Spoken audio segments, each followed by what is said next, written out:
Comenzando con una palabra de oración, le pedimos al Señor su bendición. Padre Celestial, te damos las gracias, mi amado Señor, por la oportunidad que nos presentas ahora, Señor, de poder cantar primero, Señor, preparar nuestros corazones para recibir tu palabra, edificar tu iglesia, Señor. Danos el ánimo, Señor, y la fuerza, Señor, confiados también en lo que Pablo nos enseña, en la verdad tuya, Señor, que le revelaste a él. ¿Y cuál era la esperanza de él, Señor? La misma esperanza que en muchas formas Pedro nos enseña. Y de muchas maneras nosotros debemos vivir. Perdona, Señor, nuestro corazón insensible, Señor. Y ayúdanos, Padre Celestial, a comprender y a entender tus caminos. En el nombre de Jesús. Amén. Todo propósito del discipulado, porque el enfoque en Marcos, que vamos a continuar en Marcos, obviamente estamos en un pequeño descanso viendo la historia de Pedro, pero también vamos a terminar hoy con 2 Corintios 5. Todo propósito en nuestra vida, hermanos, es mostrar quién es verdaderamente digno. Pero eso solo es posible, mis amados hermanos, si Él habita por la fe en nuestros corazones.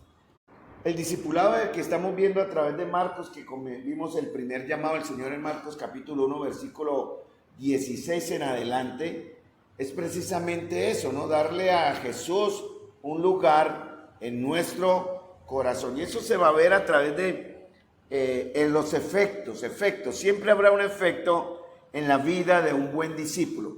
Como en la última estrofa que vemos acá, felicidad. Esta felicidad en la Biblia se puede ver más a través de la palabra gozo. Esa es la verdadera felicidad o esa alegría profunda que tenemos en nosotros porque sabemos que Cristo vive o habita en nuestros corazones. Y una de las cosas con las cuales luchaba, me ha impresionado estudiando el texto en Marcos y en Mateo y en la humanidad del Señor entender la frustración del mismo Señor ante un corazón, en este caso sus discípulos, y de aquellos que le oían, incluso los religiosos, donde él duramente o con mucha firmeza les recordaba la dureza en las cuales vivían. Y el próximo texto que vamos a empezar a ver a partir de la próxima semana es Marcos capítulo 6, del versículo 53 hasta el 56. Aquí vamos a ver otra enseñanza. Ya vamos a continuar ya con Marcos. Vamos a terminar hoy con un texto en Corintios para resumir todo lo que Pedro nos quiso mostrar a través en Mateo, o Mateo nos quiso mostrar más bien por el Espíritu Santo en la experiencia de Pedro y cómo esto nos debe llevar verdaderamente a vivir el verso 52 de Marcos. Porque aún no habían entendido. Lo contrario de Marcos 6:52 sería lo positivo, ¿no? Porque habiendo entendido lo de los panes y por cuanto sus mentes no estaban embotadas o sin entendimiento, ellos podían verdaderamente, o podría tomarse verdaderamente como una adoración correcta lo que sucedió o lo que sucede en Mateo capítulo 14. Donde los discípulos, después de que Jesús levanta a Pedro y lo sostiene llevándolo a la barca, le adoran. Es como la verdadera oración que el Señor busca. Y esto va a ser posible también, mis amados hermanos, sí, porque el mismo Señor más adelante también lo va a mencionar en Marcos, el aspecto de llevar la cruz. Un verdadero discípulo lleva la cruz del Señor. Y en Juan capítulo 14 les recuerda, no vamos a estar solos. Él les dice, no van a estar solos. Y podemos ver toda su enseñanza y su buen consejo a sus discípulos temerosos en Juan capítulo 14 hasta el final del Evangelio, hasta el capítulo 20-21 de Juan. Y ahí vemos cómo el Señor reafirma su promesa de no dejarles solos. Porque un buen discípulo debe entender que solo no está, ¿cierto? Como cantamos ahorita, solo no estoy, Jesús está a mi lado. Vamos a ir a la palabra de Dios entonces, mis queridos hermanos. Y vamos a abrir la Biblia en un texto que lo voy a relacionar rápido con el que estamos viendo de Mateo, porque mi intención es terminar hoy. Vamos a tratar de cubrir también el verso 31, porque ya hemos visto diferentes principios, digámoslo así, que nos están enseñando o nos han enseñado lo que es la fe, ¿verdad? Diferentes principios que nos están enseñando lo que es verdaderamente la fe. Entonces vamos a Mateo capítulo 14, Mateo 14, porque el último verso que deseamos ver ahora y que estamos relacionándolo con 2 de Corintios, tiene que ver con el verso 31, que nos falta ver y que sé que hoy no lo vamos a ver porque mi intención es terminar con el texto de 2 de Corintios. Solo entendiendo, mis amados hermanos, la gracia del Señor. Aquí en 2 de Corintios, otro aspecto que vemos relacionado, aunque no lo vamos a ver hoy por tiempo, es precisamente el aspecto de su gracia. En 2 de Corintios vamos a ver varios aspectos de su gracia, de su gran amor. Vamos a ver aspectos de nuestra fragilidad. Vamos a ir al texto de Mateo capítulo 14, verso 31, ¿verdad? Al momento Jesús, extendiendo la mano, asió de él o lo agarró fuertemente, ¿cierto? Esa es la idea. Y le dijo: hombre de poca fe, ¿por qué dudaste? Hoy vamos a ver algo de la gracia delante del fracaso. Ya hemos visto muchos principios, cómo la fe se puede debilitar aún en creyentes verdaderos, cómo la fe necesita ser perfeccionada en nosotros, hermanos, cómo debemos entender que nuestra fe tiene que manifestarse a través de un cuerpo débil. Algo que las damas van a ver ahora el próximo sábado es en el texto de lo que están viendo sobre el discipulado, es que tenemos este tesoro en vasos de barro. Y Pablo más o menos quiere enseñarnos algo a través de 2 de Corintios capítulo 5 también, ¿verdad, mis amados hermanos? Tener un tesoro, el tesoro del evangelio, el tesoro de la fe, el tesoro de Cristo en un cuerpo que está sujeto a debilidades y a tropiezos. Por eso debemos entender la gracia en el fracaso, que lo vamos a ver a través del verso 31, ¿no? Donde el Señor, ¿cómo ayuda el Señor a Pedro? Y dice aquí que cuando él comienza a hundirse y Pedro clama por ayuda, inmediatamente Jesús dice, al momento le agarra y extendiendo la mano, le dijo: hombre de poca fe, ¿por qué dudaste? Y el propósito de esto, hermanos, supuestamente tendríamos que ver estos 5 puntos, pero no lo vamos a ver porque nos vamos a centrar en 2 de Corintios capítulo 5 para que entendamos la relación de lo que veníamos hablando, y acá terminamos el proceso con Mateo y volvemos a Marcos capítulo 6 la próxima semana desde el versículo 53, y aquí continuamos ya el camino en Marcos hasta el versículo 56, y nos va a mostrar esta nueva historia en Marcos, este nuevo revelación en Marcos, el corazón aún endurecido de los discípulos, porque precisamente lo que el Señor quiere traernos a relación en nuestra mente es que no debemos permitir un corazón endurecido en nosotros.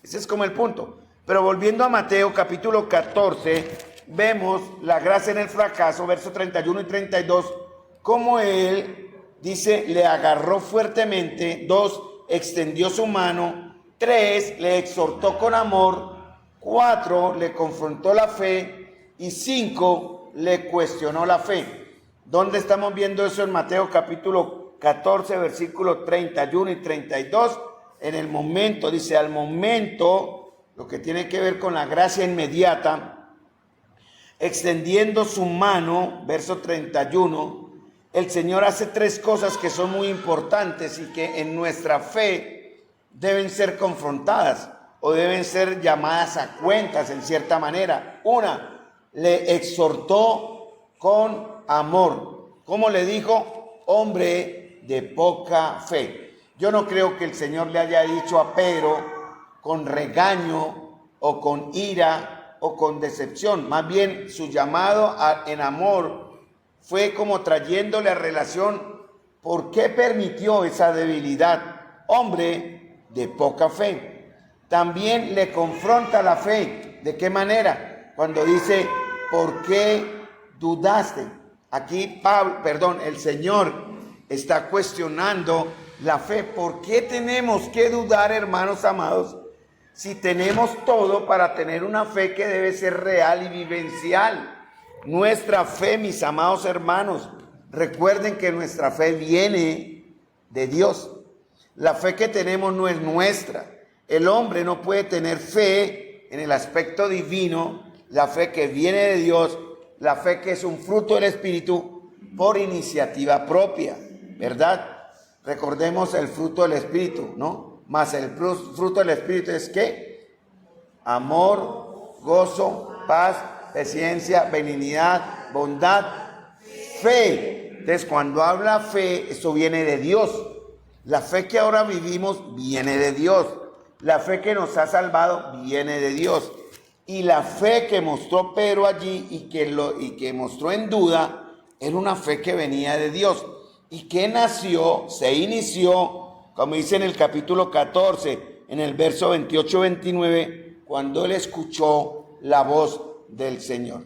Entonces, la fe de Pedro nos va a enseñar sobre nuestra fe. La fe de Pedro no era una fe pequeña, o la fe pequeña más bien no es siempre una fe falsa. Hay fe que son grandes y hay fe que son pequeñas. El problema de Pedro era que Pedro tenía una fe que se dividió. La fe de Pedro fue pequeña en ese momento, pero al Señor no le importa eso. Recuerden lo que Él enseña también en la parábola de la semilla, ¿no? Dice que si tuviéramos la fe como un grano de mostaza, para Él es suficiente. Y el Señor nos quiere dirigir en este tema de la parábola también a entender que para Él lo más importante no es cuánta fe tengamos, sino dónde la estamos dirigiendo, en qué momento la estamos enfocando o a quién.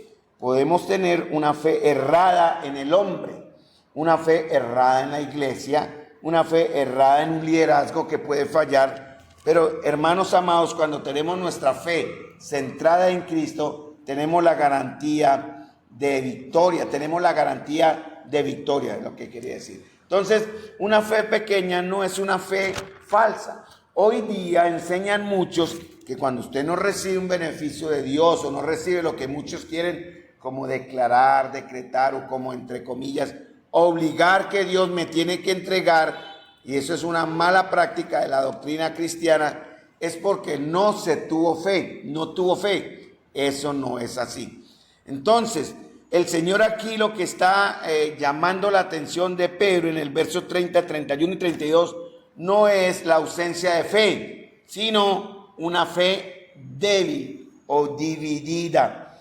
Porque hermanos, el ser discípulos incluye el derecho a fallar. Fallaremos.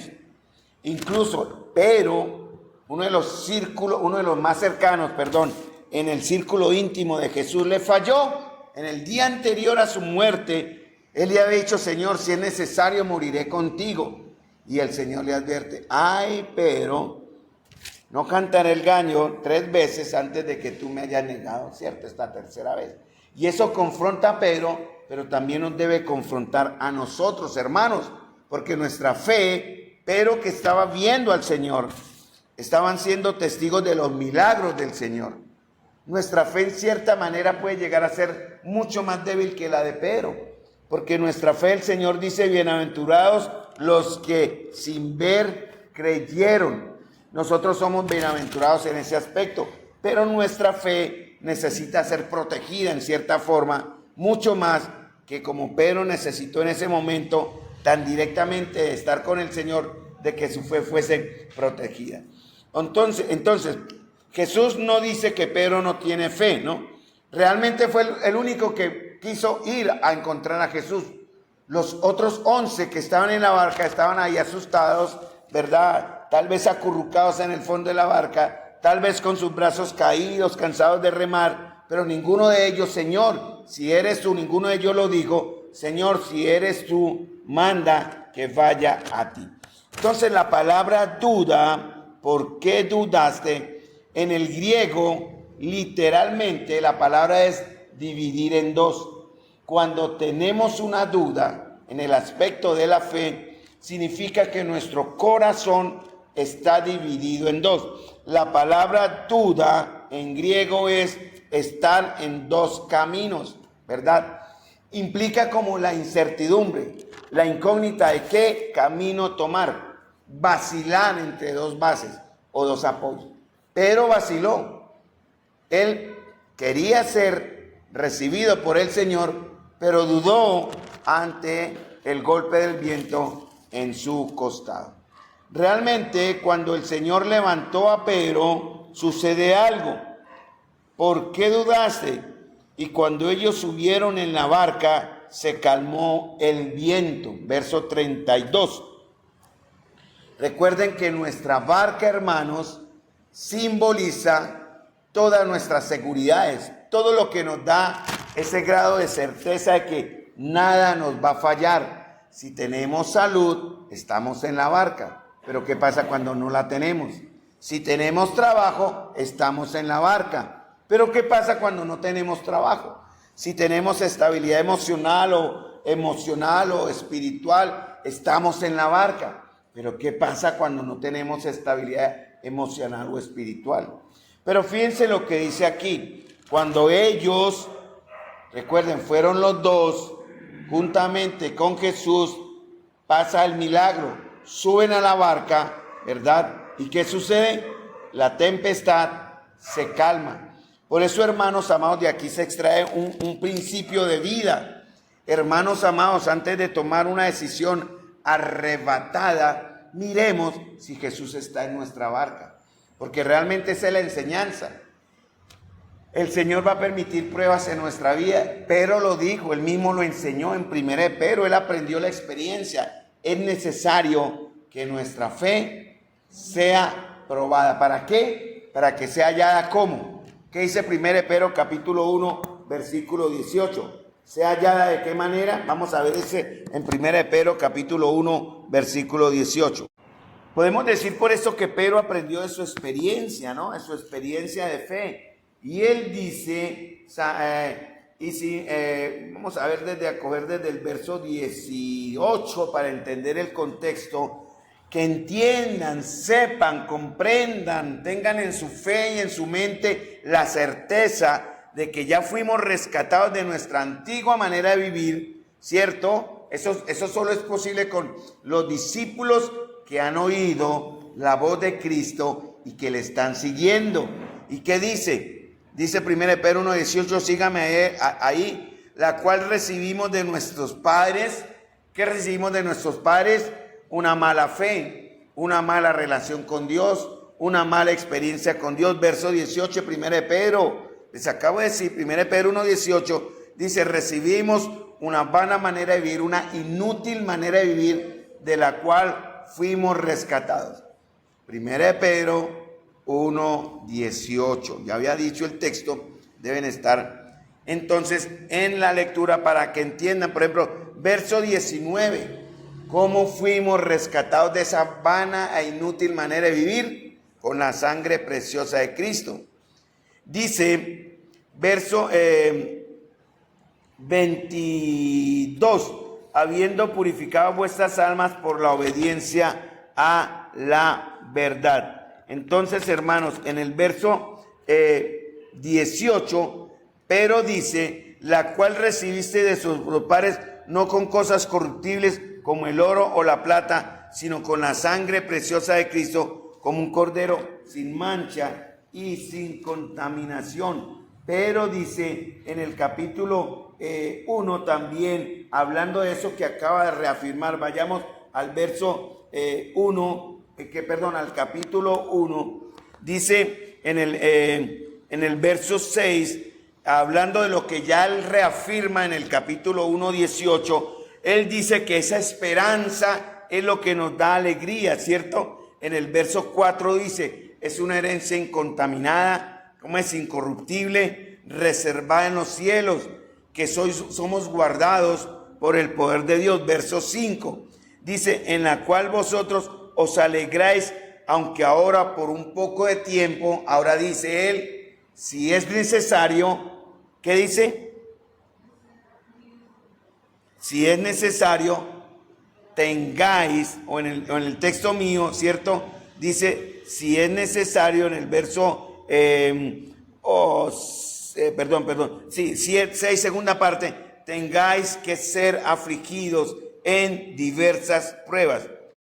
En esa versión que está muy sujeta también al texto original, dice que debemos sufrir muchas pruebas, pero ¿qué dice? O soportar pruebas, pero por un tiempo breve. Pablo dice aquí en la Reina Valera 60, aunque ahora por un poco de tiempo, si es necesario.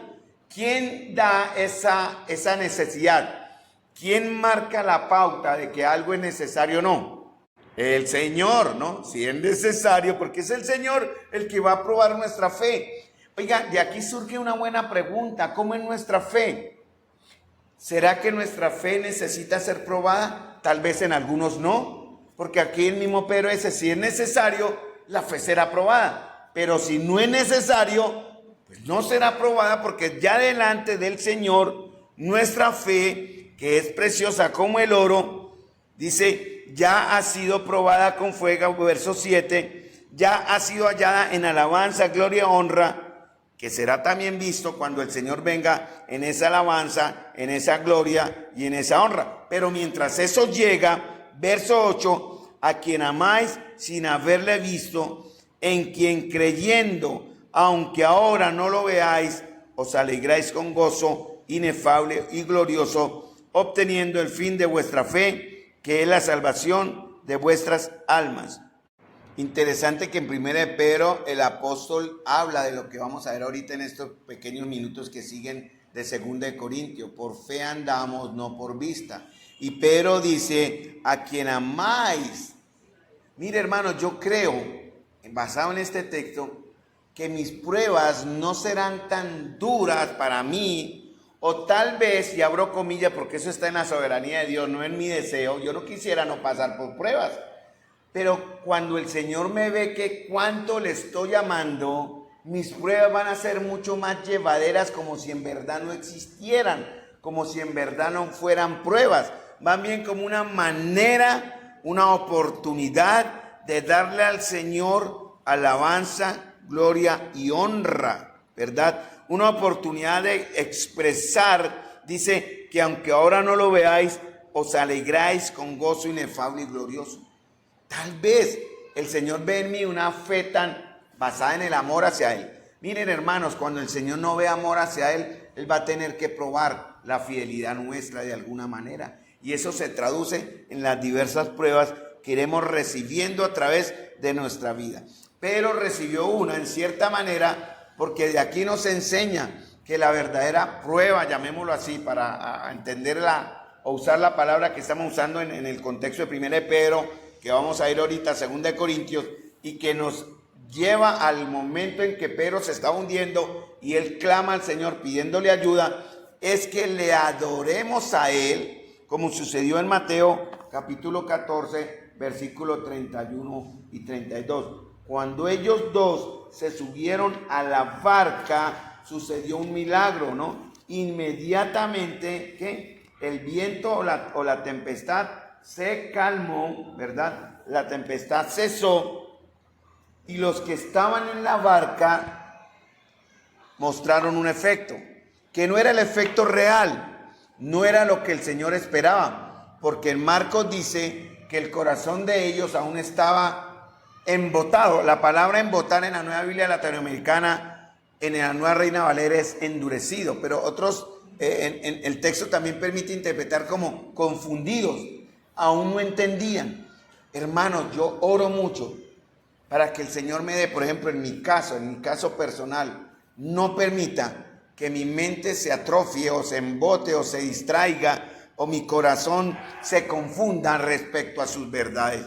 Yo oro de verdad, hermanos, con mucho temor, porque ustedes, nuestros corazones corporativamente hablando, individualmente cada uno de ustedes, yo es por eso, hermanos, que sufro, y lo digo con el corazón, cuando hay ausencia en la comunión de la iglesia, porque eso es una oportunidad que se pierde, hermanos, de crecer en el amor al Señor, y en cierta manera, lo pongo acá porque lo extraigo de 1 de Pedro también, como una exégesis muy personal, me voy a evitar ciertas pruebas, o las pruebas que vendrán van a ser directamente proporcionales al gran amor que tengo al Señor. Entre más amo al Señor, vendrán pruebas, sí, pero serán como si no pasaran.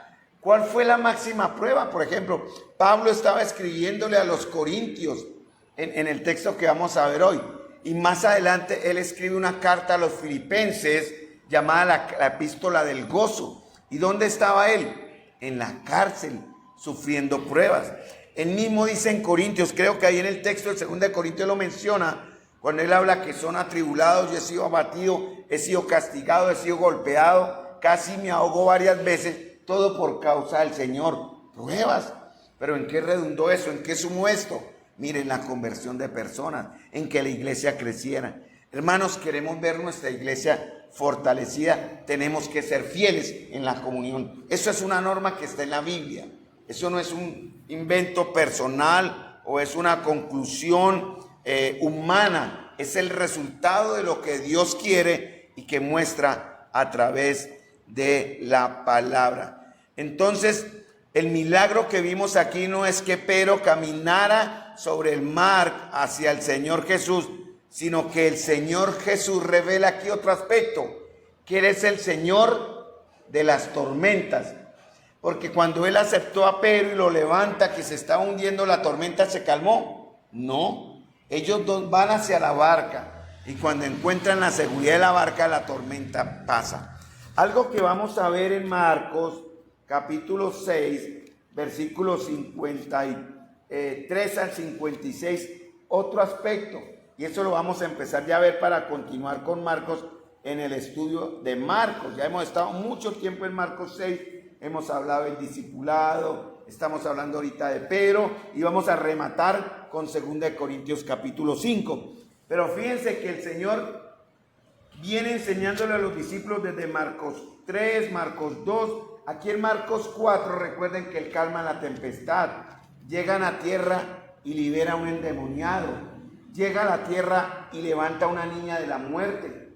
Hermanos, eso es glorioso, liberar a una persona endemoniada que nadie lo podía sujetar ni con grilletes, y el Señor con el poder de su palabra lo libera y levanta a una niña que estaba muerta. Y esa experiencia solo la ven 3 personas, Pedro, Jacobo y Andrés, su grupo íntimo. Y Pedro, habiendo visto eso, es por eso que le dice en la barca: Señor, si eres tú, manda. Y sin embargo su fe falla, y ve a alimentar a 5,000 personas. Es tanta la dureza en el corazón de los discípulos, hermanos amados, que el Señor tiene que repetir el milagro, porque en Marcos 8 vuelve a alimentar a 4,000. Ya había alimentado a 5,000, ¿cierto? En Marcos capítulo 6. Da la enseñanza en Juan capítulo 6 y les explica: yo soy el pan de vida. Pero ellos no lo entienden. Qué tristeza, hermanos, que el Señor tiene que repetirles el milagro en Marcos 8 para que medio entendiesen nuevamente la enseñanza de que Él es el pan de la vida. Entonces, los discípulos nos están representando, hermanos. Representan nuestra debilidad, representan nuestra dureza. Muchas veces el Señor me ha dicho: Carlos, no se cargue, en cierta manera, pero no puedo evitarlo. No se cargue, porque uno quisiera ver el efecto en el corazón inmediato de los hermanos, pero es un proceso. Todos tenemos procesos, cada cual lleva su proceso, tanto los que estamos aquí presentes como los que no están presentes, tanto los que aún siguen batallando con la obediencia como los que no estamos batallando con la obediencia. Son procesos. Nosotros vamos a mostrar temores ante lo que no podemos controlar. Vamos a mostrar timidez ante el poder de lo espiritual que tampoco entendemos, ante la muerte vamos a mostrar confusión, incluso aún al día de hoy. Vamos a ser impulsivos, conformistas, débiles. Y todo esto se resume en la palabra de Marcos 6:52. Duros de corazón. Entonces, el Señor en Mateo y en Marcos, y siempre tengan en cuenta esto, hermanos, no va a castigar ni a regañar nuestra fragilidad, ni nos va a condenar. Nos invita a una acción, que es la que Él dice en el verso 50. Tened ánimos, yo soy, no temáis. Porque entre el verso 50 y 51 es cuando Pedro anda. Pero el Señor les había dicho, aquí estoy, ya llegué, tengan ánimo. ¿Qué más dice? No temáis, hermanos. Y esto es lo que vamos a ver ahora en 2 Corintios, capítulo 5, para terminar. Vamos a 2 Corintios, capítulo 5, versículo 1 hasta el versículo 8. Aunque el contexto, las damas lo van a ver este sábado, ¿en dónde? En 2 Corintios capítulo 5, versículo 7. Entonces Liliana les va a enseñar 2 Corintios capítulo 5, versículo 7. Yo les voy a enseñar 2 Corintios,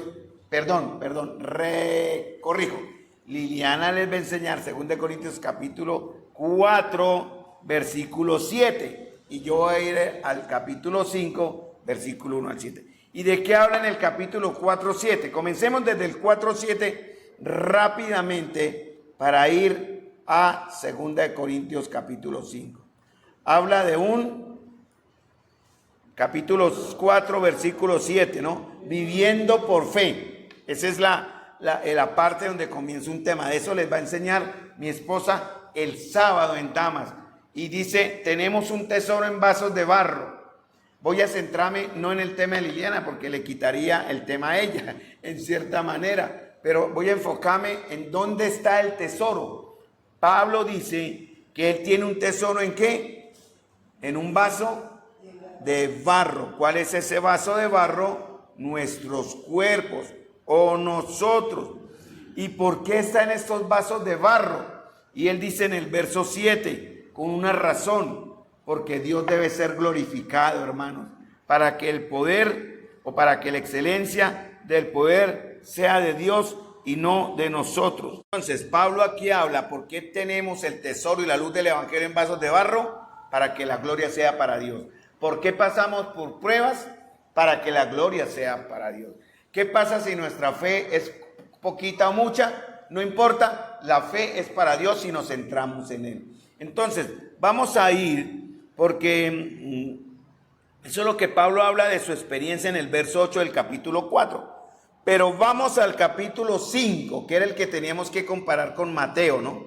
Mateo capítulo 14. Pero voy a centrarme nada más en el capítulo 5, versículo 1 hasta el versículo 8. Y paramos aquí para el próximo jueves volver a Marcos 6, pero desde el verso 54, 55, 56. Y continuamos el camino, porque interesante que en Marcos, hermanos amados, acaban los discípulos de ver el milagro del Señor andando sobre el mar. Y cuando Él llega a tierra, mire lo que pasa con las multitudes. Algo pasa con la gente. Él está luchando con la fe de sus discípulos. Sin embargo, las personas muestran una fe totalmente diferente. Vamos a ver eso en el próximo jueves, cuando lleguemos a Marcos capítulo 6, versículos 54 hasta el 56. Nada más esos 2 o 3 versos. Ahora, vamos a 2 Corintios capítulo 5, versículo 1. Yo voy a leer en la Nueva Biblia Latinoamericana, porque es donde me estoy basando ahora, que me da unos términos un poco más actualizados que el Reina Valera, pero ustedes me siguen en el Reina Valera porque es lo mismo. Entonces, Pablo en 2 Corintios retoma el tema, retoma el punto de lo que viene hablando desde el capítulo 4. En el capítulo 5, versículo 1, él dice, porque nosotros sabemos, ¿cierto? Cuando dice sabemos, está hablando de que tienen una seguridad o certeza. Pablo no está diciendo pensamos o esperamos. Pablo está diciendo nosotros tenemos la certeza y una seguridad por medio de algo que ya sabemos.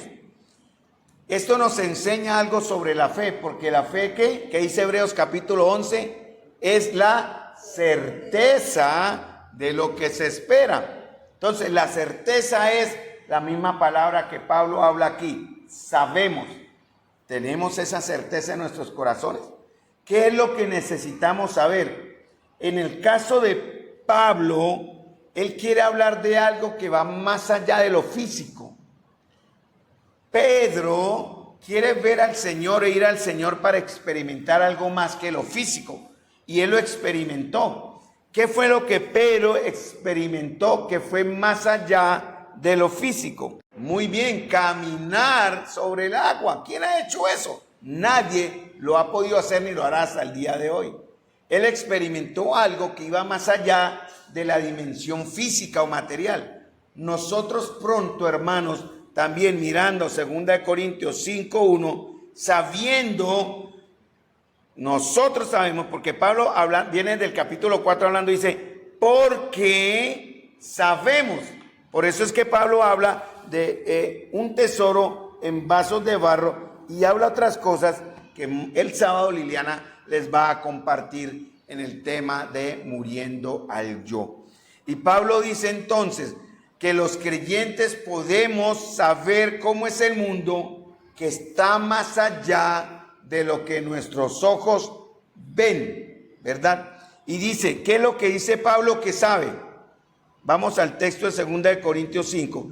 ¿Qué es lo que Pablo dice después de la coma? Que este tabernáculo, Pablo llama en la traducción viviente, se desarme esta carpa. Aquí Pablo usa en la Reina Valera 60, se traduce tabernáculo. En la Nueva Biblia Latinoamericana se le dice tierra terrenal. ¿De qué estamos hablando? De nuestro cuerpo. Entonces, pasémoslo al tema actual. Si nuestro cuerpo, nuestra morada terrestre, ¿cierto? Que si la tienda terrenal, que es nuestra morada terrestre, dice en la Nueva Biblia, en la Reina Valera 60, se deshiciere. Muy bien, entonces en la traducción viviente dice muramos, él va directamente, ¿no? La traducción viviente traduce morimos. Pablo dice acá en la Reina Valera, se deshiciere. En la Nueva Biblia Latinoamericana dice, es destruida. Hermanos, esto habla de la fragilidad, escúchenme bien, de nuestra naturaleza. Recuerden, nuestro cuerpo es temporal. Hermanos, la clave viene del término fe que está en la palabra sabemos, ¿cierto? La palabra sabemos tiene que ver con certeza. ¿De dónde viene nuestra certeza? ¿De dónde viene nuestra seguridad? Hermanos, todo lo que vivimos en la fe viene por la revelación de Dios al hombre, que es a través de la Biblia, ¿cierto? A través de las palabras eternas de Dios. Nada más. Nadie puede venir aquí a decir, Dios me mostró, Dios me reveló, hay que cambiar estas cosas. Eso es un pecado y es una profecía falsa. Obviamente nosotros no estamos siguiendo este estilo de interpretación o de creencia. Mis amados hermanos, ¿qué más dice? Entonces Pablo dice, sabemos que si este cuerpo, esta tienda, esta morada es destruida, nosotros sabemos, ¿qué dice? Que tenemos de Dios. En la Biblia, en la versión Reina Valera dice que nosotros tenemos. Este término, este verbo tenemos, está en tiempo pasado, presente o futuro. Muy bien, nosotros tenemos. Ahora en este momento yo estoy con la gripa o me está volviendo por el ventilador, trae la tos y estoy seco de garganta. Mi cuerpo es frágil por la edad. Pero Pablo me está hablando de una verdad que yo también tengo, Y en el momento, si yo muriese ahora, yo sé que ahora tengo un cuerpo que reemplaza inmediatamente este cuerpo frágil. No es algo que tenga que esperar. Pablo dice, nosotros no teníamos. Pablo no dice, nosotros tendremos. Pablo dice en 2 Corintios que si este tabernáculo se deshiciere, tenemos ahora. ¿De quién? No es pasado, no es futuro, es algo que ya tenemos. Pero la seguridad que nos da es el origen. Miren, el origen de esta nueva morada, porque Pablo está haciendo una comparación, ¿no? Entre una morada débil, una morada que se es destruida, que muere, y que en el Reina Valera dice, se deshiciere. ¿Tenemos de quién? Verso 2, o en el verso 1 todavía, tenemos de Dios. Esto habla el origen, hermanos. 1 Tesalonicenses, terminamos este domingo, si el Señor permite, empezamos la segunda carta de Pablo a los tesalonicenses, pero Pablo dice en 1 Tesalonicenses capítulo 5, versículos 23 y 24, que el mismo Dios de paz nos santifique por completo y todo nuestro ser, espíritu, alma y cuerpo sea guardado irreprensible hasta la venida de nuestro Señor. Entonces, hermanos, tenemos de parte de Dios que, dice en el Reina Valera 60, un edificio, una casa de un material diferente. ¿Cómo es un material diferente? Dice, no hecha de manos o por manos. Es de material diferente porque está hecha con las manos de ¿quién? Las manos de Dios mismo. Y también es de diferente naturaleza. Es una casa que... ¿Qué dice después de hecha de manos? Es una casa eterna. ¿Qué dice en la Biblia? Muy bien. Pablo usa en la Nueva Traducción Viviente la misma palabra, eterna, eterna. Un edificio, una casa no hecha, o sea, tiene un material diferente, por manos. Tiene diferente naturaleza, que es eterna, pero también tiene un diferente lugar. ¿Dónde va a ser? Versículo 1, ¿dónde va a ser esa nueva casa? ¿Dónde va a estar? En los cielos. ¿Tiene que ver con Juan capítulo 14? Sí, también. En la casa de mi Padre muchas moradas hay. No solamente tendremos en la casa de Dios una casa, porque por eso viene la nueva Jerusalén descendiendo del cielo en Apocalipsis capítulo 20, 21, sino también un cuerpo terrenal llamado casa en los cielos. Entonces, ¿qué dice Pablo respecto a esto, hermanos amados? Nosotros somos más que nuestros cuerpos. Pablo entonces dice, todo dolor o incomodidad en este cuerpo va a ser poco comparado con la gloria que vendrá, hermanos, con la eternidad. Hay mucho más para mí fuera de este cuerpo. Entonces la salvación es solamente para la mente, para el espíritu o para el alma. Es también para el cuerpo. ¿Cuándo se va a ver esta salvación en el cuerpo? ¿En qué momento? ¿Cuándo? 1 Corintios capítulo 4, versículo 13 en adelante, cuando seamos resucitados o cuando el Señor venga, seremos revestidos de este cuerpo nuevo, no hecho de manos, de diferente material, de diferente naturaleza, en un diferente lugar, hecho por Dios. Cuando morimos, nuestro cuerpo, ¿dónde queda? En la tierra, y nuestra alma en el cielo con Dios. Cuando sea el momento, Dios vendrá, restaurará nuestro cuerpo y todo nuestro ser, espíritu, alma y cuerpo será presentado, porque eso es lo que dice 1 Tesalonicenses 5, irreprensible en la venida de nuestro Señor Jesucristo. ¿Vamos hasta ahí? ¿Bien? Amén. Verso 2, y el tiempo me está corriendo, pero vamos rápidamente al verso 2. Si entendemos esto, hermanos, Pablo dice, en verdad nosotros vamos a tener un deseo grande como el de Pedro. ¿El deseo de Pedro cuál era? En Mateo capítulo 14. ¿Cuál fue el deseo primario de Pedro en Mateo capítulo 14? Ir a Jesús.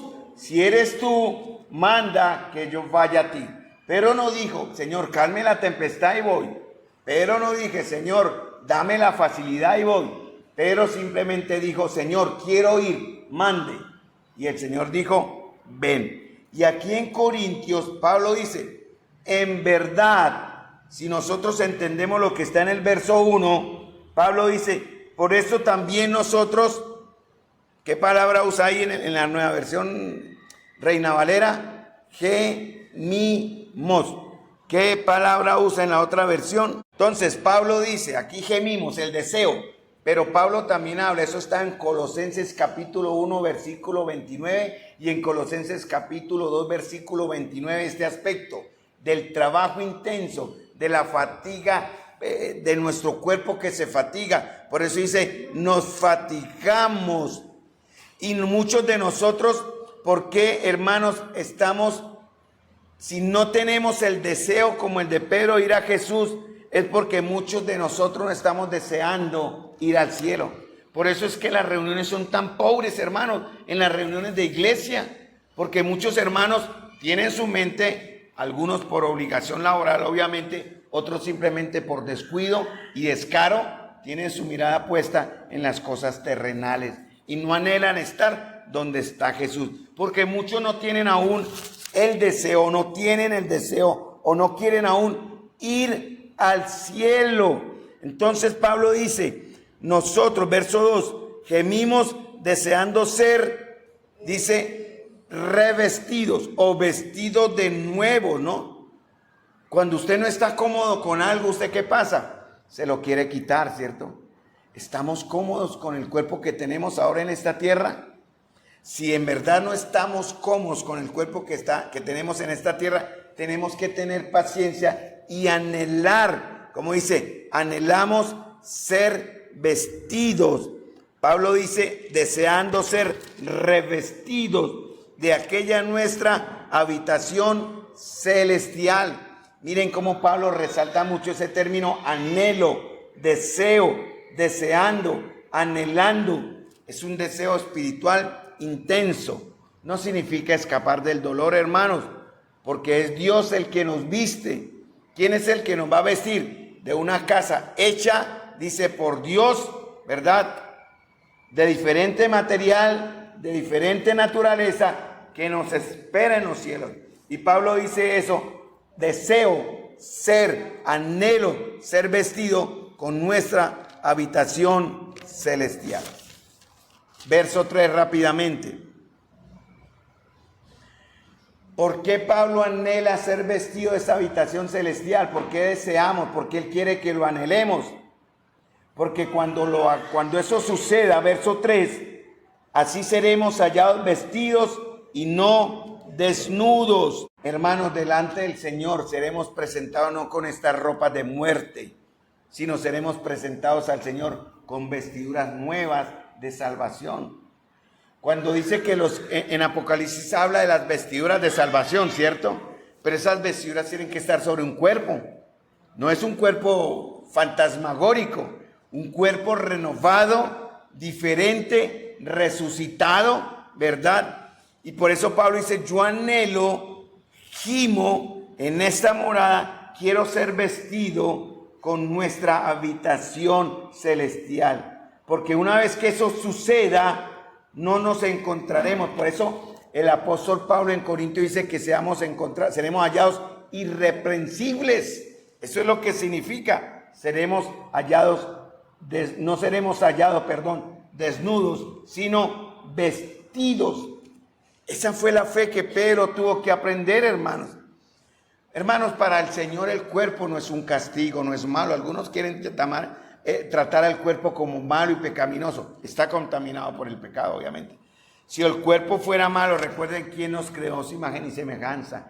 ¿Quién creó nuestro cuerpo natural? Solo que está contaminado por el pecado, hermanos.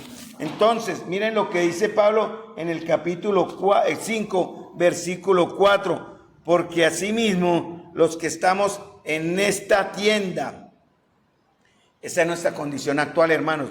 Los que estamos en este tabernáculo, ¿qué tenemos que hacer? ¿Cuál es el mandato? ¿Qué dice en el verso 4 de la Nueva Traducción Viviente? Muy bien, dice también gemimos. Entonces, hermanos, en la Nueva Biblia Latinoamericana dice, estamos en esta tienda agobiados, gemimos. ¿Dónde se expresa nuestro gemir? ¿En qué momento? ¿A través de qué? ¿De la queja? ¿De la murmuración? ¿De la oración, hermanos? Entre más oremos, más mostramos que gemimos. Eso lo habla en Romanos capítulo 8. Entre más oramos, cuando no amamos orar, es porque no estamos gimiendo, deseando que esa esperanza que se nos ha sido prometida sea una realidad, hermanos. Entonces, mis queridos hermanos, esa es una prueba de nuestra fe. Cuando no deseamos orar, es cuando mostramos que no gemimos y no deseamos estar nuevamente o vestidos de esa morada o de esa tienda o de ese tabernáculo que nos espera en el cielo. La esperanza del creyente, verso 4, dice, porque no quisiéramos ser desnudos, sino revestidos. Pablo habla de qué, de ser transformados. ¿Quién quiere estar en este cuerpo así como está? ¿Quién quiere estar en un cuerpo que con el viento frío se agota? Con recoger un peso se agota, con un trabajo intenso se agota, que tiene tristezas, que tiene dolor, que tiene incertidumbre, que tiene debilidades. ¿Quién quiere estar? Gracias. ¿Quién quiere estar con esta clase de cuerpo, hermanos? Nadie. Pero Pablo dice, mientras estamos acá, porque no quisiéramos ser desnudos, sino revestidos. ¿Para qué? Para que lo mortal, esto se acabe. Verso 5. Mas el que nos hizo, ¿qué dice? Pablo no deseaba escapar del cuerpo por medio de la muerte. Pablo lo que quería era que fuese renovado por medio de la resurrección o de la venida del Señor. Pero él dice algo, tenemos que soportar, hermanos. Y el Señor nos da una garantía para que aguantemos. ¿Cuál es esa garantía? Verso 5. Nos dio, dice, realmente nos ha dado las arras del Espíritu. Nos dio el Espíritu. Tiempo pasado, no dice nos dará, no dice nos da ahora, dice nos dio en el momento en que creímos. El Señor nos ha dado de su Espíritu para que soportemos toda prueba, toda tribulación, todo dolor. En la Nueva Biblia Latinoamericana dice, y el que nos preparó para esto mismo es Dios, quien nos dio el Espíritu como garantía. ¿Ustedes saben qué es lo que hace una garantía en un pacto? Cuando Pablo dice que nos da las arras, y en la Nueva Biblia Latinoamericana dice, es la garantía. ¿Qué nos da esto? Que cuando hay una arra o hay un adelanto, ¿nos da qué? Seguridad, nos da seguridad de que el pacto se cumple. Hermanos, mire, piensen en esto. Nosotros aquí ya tenemos el Espíritu del Señor. Es un pago parcial que es requerido para el pago total, hermanos, pero que le da a aquel que recibe el adelanto, hermanos, el reclamo legal para recibir los bienes que Dios nos ha prometido. Tenemos el Espíritu desde el momento en que creemos. Eso nos da el derecho, y uso el término derecho con respeto, a decirle al Señor, me diste un adelanto, reclamo lo que es mío, hermanos amados, pero eso es solamente por medio de la oración. Vayamos al verso 6 para terminar. Entonces, en la Nueva Biblia Latinoamericana dice, por tanto nosotros, animados, Biblia versión 60, vivimos confiados siempre. Debe ser un estado de ¿qué? De cambio, de vez en cuando. Debe ser un estado de confianza, ¿cómo? Siempre o permanente, ¿cierto? Es una confianza que da seguridad y ánimo. Dice también, confiados siempre y sabiendo, están ligados las dos, que entre tanto que estamos, ¿qué? Verso 6, en el cuerpo estamos ausentes del Señor, por fe debemos andar, no por vista. ¿Cómo estamos ahora delante del Señor? Todavía ahora, momentáneamente, ausentes, mientras estamos en este cuerpo, momentáneamente estamos ausentes del Señor, pero tenemos un cuerpo ya en los cielos. Sí, hermanos, por eso Pablo dice, tenemos de Dios un edificio, una casa no hecha de manos, una promesa, hermanos. Entonces debemos andar ahora por fe, no por vista. Por eso Pablo dice, cobramos ánimo, preferimos más bien estar, ¿cómo? ¿Qué dice Pablo? Queremos estar ¿cómo? Ausentes del cuerpo, pero presentes en el Señor. Habitar, dice la Nueva Biblia Latinoamericana. Ese anhelo, hermanos, es lo que nos debe motivar a la fe, a andar en Cristo, a ser obedientes, a obedecer la palabra, a congregarnos, a servirnos. Hermanos amados, y a mostrar una fe que se ve congregacionalmente. Así es como Pablo remata. Por fe debemos andar mientras estamos en este cuerpo, no por la vista. Tenemos una promesa, tenemos una garantía. Y aunque quisiéramos estar ausentes del cuerpo y presentes en el Señor, verso 9, ¿qué dice? Terminamos ahí. Por tanto, procuramos. ¿Qué significa procuramos? Nos esforzamos, damos nuestro mayor esfuerzo, somos diligentes, también siendo ausentes o presentes, serle agradable. Porque, hermanos amados, cuando estemos en su presencia, tendremos que llegar delante de Él siendo agradables a Él. Ahora la pregunta es, terminando ya, ¿nuestra vida ahora es agradable delante de Él? Si muriéramos ahora, cuando nos presentemos delante de Él, ¿seguirá siendo agradable?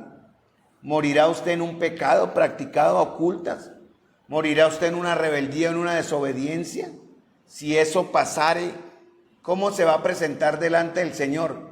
De una manera vergonzosa y desagradable. Usted sale de este cuerpo sin haber hecho las cuentas o arreglado cuentas con el Señor. Aquí se cumple lo que dice 1 Juan, para que en su venida no nos alejemos de Él avergonzados. Hermanos amados, con esto terminamos la serie de Marcos capítulo 6, versículo Marcos capítulo 6, desde el versículo 25 en adelante, donde veníamos hablando de toda la historia, verso 45, dije 25, pero eso es Mateo, verso 45 al 52. Próximo jueves vamos a ver una adoración incorrecta de las multitudes en Marcos 6, 53 al 56. Ahí vamos a aprender por varios jueves algo muy hermoso que tiene que ver con Malaquías 4:2. Les invito a que lean Malaquías 4 para el próximo jueves, para que tengan un empape de lo que va a ser el próximo estudio de Marcos 6, versículo 53 al 56. Muy bien, mis amados hermanos, vamos a terminar acá con una palabra de oración.